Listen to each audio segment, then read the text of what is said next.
Perfect product to control hair fall.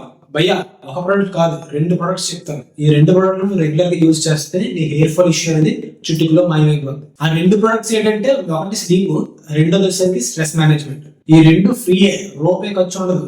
చెయ్యాల్సింది మనకు తెలిసింది correct గా చేస్తే చాలు. కానీ ఎవడు కరెక్ట్ గా చేయడు. కరెక్ట్ గా చేయడానికి కూడా ఇబ్బంది పడుతున్నారు. ఒకప్పుడు సెలవు ఆడంటారంటే రాత్రులంతా సెలవు ఆడతారు, బయట తిరగంటారంటే రాత్రులంతా తిరుగుతారు, కూర్చొని తాగంటారంటే రాత్రులంతా తాగుతారు, కానీ టైం పడుకుంటారంటే ఎవరు పడుకుంటలేదు. కాబట్టి స్లీప్, స్ట్రెస్ మేనేజ్మెంట్ ఖచ్చితంగా ఉండాలి. నీ హెయిర్ ఫాల్ ప్రాబ్లం ఆగాలి అంటే స్లీప్ వచ్చేసరికి 8 అవర్స్ ఖచ్చితంగా ఉండేలా చూసుకో. కన్సిస్టెంట్ టైమ్స్ మెయింటైన్ చేయి. వీకెండ్స్ తో సహా 365 డేస్ 8 అవర్స్ ఖచ్చితంగా మెయింటైన్ చేయు. వీలైతే అలారం లేకుండా లెగ్సేటట్టు చూసుకో ఉదయం పూట. ఇంకోటి వచ్చేసరికి స్ట్రెస్ వీలైనందుకు తగ్గించుకో. నీకు ఏ ప్రాబ్లమ్స్ ఉన్నా సరే అనవసరం.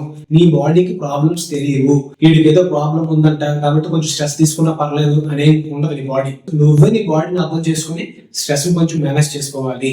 ఈ రెండింటితో పాటు డైట్ కరెక్ట్ గా చూసుకోవడం, రెగ్యులర్ గా వర్కౌట్స్ చేయడం, డైలీ సన్లైట్ తీసుకోవడం, వీటితో పాటుగా న్యాచురల్ రెమెడీస్ అంటే అప్పుడప్పుడు పెరుగు రాసుకోవడం, లేదు అంటే ఎగ్ రాసుకోవడం, ఎగ్ మాస్క్, ఆనియన్ జ్యూస్ అంటే ఉల్లిపాయ రసం రాసుకోవడం, డాండ్రఫ్ ఉంటే కనుక లెమన్ జ్యూస్ మాస్క్ వేసుకోవడం, ఇంకుడుగాయలు వాడుకోవడం, ఇవన్నీ చేస్తే వీలైనంత వరకు న్యాచురల్ అంటే నీ హెయిర్ అనేది కరెక్ట్ గా హ్యాపీగా హెల్తీగా ఉంటుంది.